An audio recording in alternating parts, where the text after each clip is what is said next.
মণ্ডপটি আমরা দেখছেন এটি হলো চেতলা অগ্রণী ক্লাব।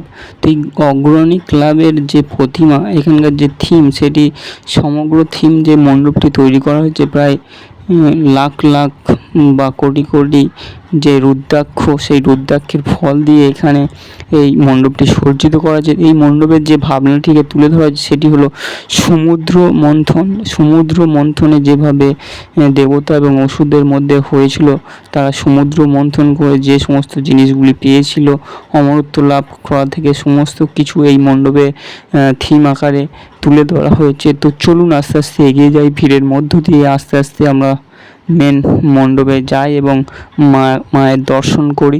এখানকার মাতৃ প্রতিমা খুবই সুন্দর এবং ভব্য, এবং যেটা ভাইরাল হয়ে গেছে এই মণ্ডপটি।